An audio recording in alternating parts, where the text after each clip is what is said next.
I'm from Singapore. I grew up in Singapore, did my military service there, and then I moved to the U.S. for college, which is how I eventually went to Stanford, and how I eventually met my co-founders at a class at Stanford. Class was called Design for Extreme Affordability. The idea of the class was how do you take design and use that for social good, right? Like what we've been hearing all night.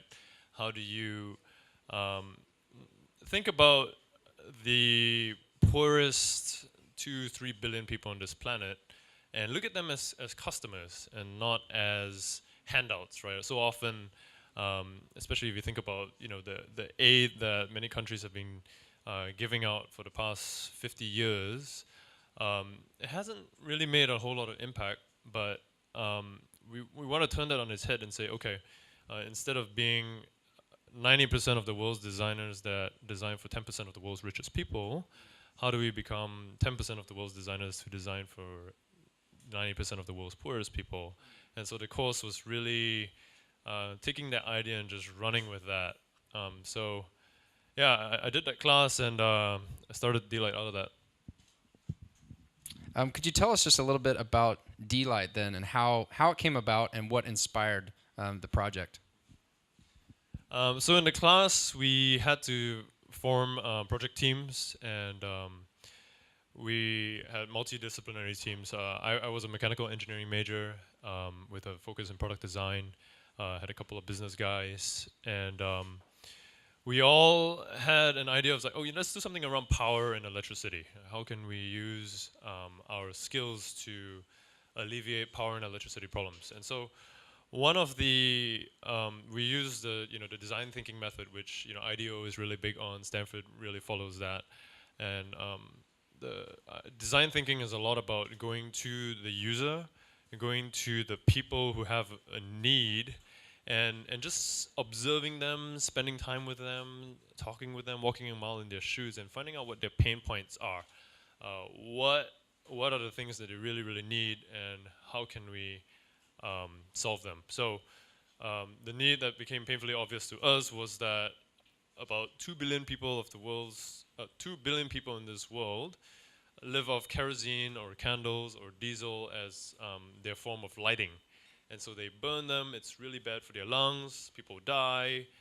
Sometimes they burn their houses down, and right away we're like, wow, in this day and age, there's still 2 billion people using fossil fuels for their lighting, and right, LEDs at that time were really making a lot of progress. Solar panels, the price was coming down. So we just combined the technologies that were available, um, and we sold it at an affordable price with good design. I love what Cassandra was saying about it's not a pity product. And the other aspect of it also is you can't make it too expensive because nobody can afford it. Um, which no, I'm not bashing NGOs, but if you're making 300 products a year, you can't make them very cheaply. So we had the idea of like, okay, let's make a great product and scale it up, so that the people who need to buy it can afford it. Um, and that's the idea where d.light came out. Well, it's been a few years. You guys have been working on this project, and you guys have invested your time and your effort and everything, and you've come a long ways. It's really exciting. Could you just tell us a little bit about where d.light is today? I know that there's a lot of, say, startups. There's a lot of great ideas out there, but really d.light is actually well established now. Can you tell us where is d.light today, and what is the impact that you guys have been able to have? Yeah. So I guess we officially founded in 2007. It's been 6 years, and we have a lot of blood, sweat, and tears over that time. Um, we've impacted over 25 million lives now around the world. We've offset over 1 million tons of carbon dioxide. The great thing about our lights is because it's a solar light, not only do you allow people to use them, and it's better for their eyes, it's better for their health, but you don't have to use fossil fuels anymore. You don't have to burn fossil fuels, so there's a carbon dioxide aspect of it. And what a lot of people don't realize is that they save a lot of money as well, because it's a fixed cost, and our lights range from $8 US to about $30 US, which is not cheap by any means. But for one of our users, let's say 1 or 2 months of their savings, they purchase a light, and then from then on, they can save money for the lifetime of the product, which is 2 to 5 years. And so they can take that money and put it into education. They can reinvest it. They can save it in some ways. So yeah, we're 25 million people, lives impacted, and this close to being profitable. It's fantastic. Could you tell us? D.light is a for-profit company, right? You're not an NGO. Again, like we've talked about before. Could you help us understand that dynamic? And I'm sure you have skeptics probably as well. Could you just help us understand why it's so important for d.light to be a for-profit company and what that means for you guys in the future? Yeah, I think it's like I said, we need scale. The idea of having a solar light is not unique. It's not. We were not the first ones to come up with it. There were lots of NGOs who were selling these like 50-watt systems. For reference, our largest one over there is 1.3 watts, and it was they go up to an African farmer and say, okay, it's $100 US. It's like, I can't afford that, or maybe only the richest of the richest could afford that, right? And so well, bless you, Cassandra. Like, I'm actually really am all for people who are disabled and working and making unique products and all that. But our model, we need scale, and that means going to Shenzhen, going to China, which is why I moved to Hong Kong, to make lots and lots and lots of lights and to sell lots and lots of lights, so that when you have those economies of scale, you can impact that many people. We always talk about how profit is not what we're gunning for. It's not the main thing on our minds, and it's a means to an end, because you actually have to make profit to survive and to keep doing what we're doing so that we can keep impacting people's lives. And it keeps you really, really honest, right? Because then you got to keep your costs down. You got to make an excellent product. If not, the market will tell you you've got a crappy product and we're not going to buy it.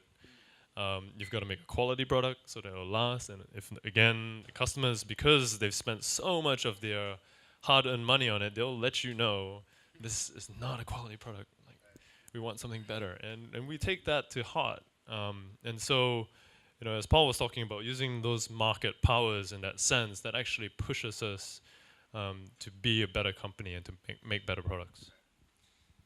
You mentioned earlier about how handouts a lot of times haven't worked. And I've also heard you use this phrase, the dignity of the poor, and this idea of them being able to afford to purchase something versus someone just giving them something. Could you tell us the difference there? And what does that really mean in their lives? Because I know that that's something that d.light cares a lot about. Yeah, I think we've seen that handouts encourage people to sort of do this song and dance. We're like, okay, well, what am I gonna have to say to this this guy coming along here giving out this thing so that I get it? And then what do I have to do next time to get it? And it doesn't encourage them to fish, right? It doesn't encourage them to work. Whereas, if they have to purchase it, then it is, again, they'll let us know if it's crappy.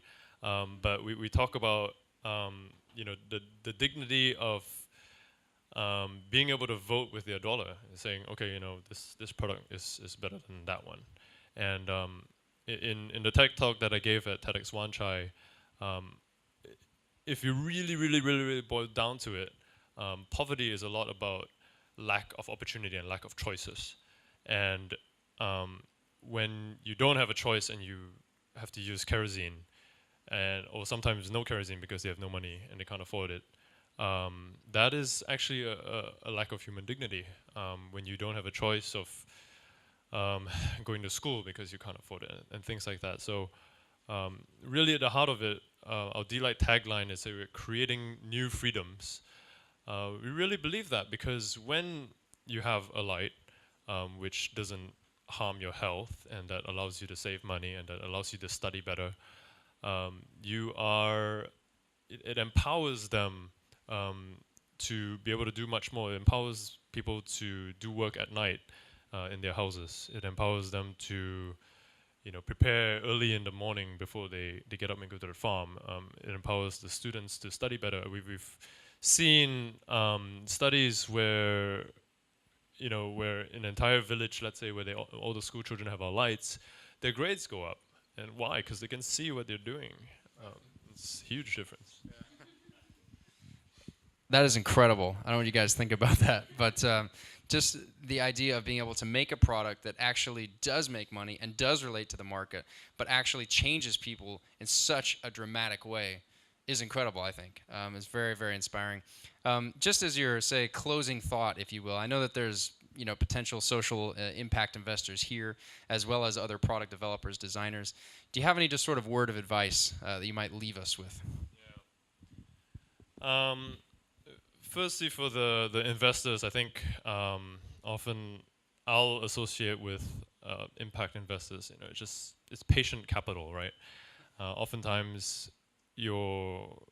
I think any investor wants to have a monetary return, right? That's a given.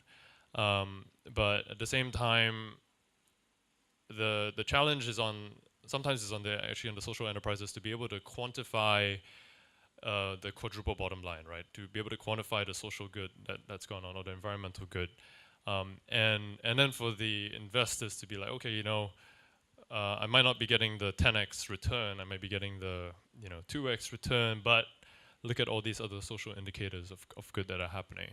So that's one thing that I'm sure Paul has a lot to say and about, but a lot of social enterprises and investors talk about this. Okay, how do we quantify that? How do we put a number to the good that we're doing? And then a challenge for not just designers, but really for anybody who's interested in this space, and I'm sure most of you are being here, is that actually social good can come in anything that you do, whether you're in banking, whether you're in photography, whether you're in accounting. It's who are you aligning yourself with? What kind of job, what kind of company are you aligning yourself with? What are you doing with your time? And really, poverty exists everywhere in the world. In Hong Kong, I mean, they've finally started dialoguing about it. I mean, I really hope to start doing something about it. But there's so much poverty in Hong Kong. Adrian's here, works with the refugees. There's a huge refugee problem in Hong Kong, and really in every society all over the world, there's a need. If you open your eyes, if you look around, if you talk to people, and everybody has a skill set and a unique talent that can be used in some way to benefit it. And sometimes it's making great Excel sheets, and that's fantastic. Make fantastic Excel sheets to alleviate poverty, and everybody has a part to play.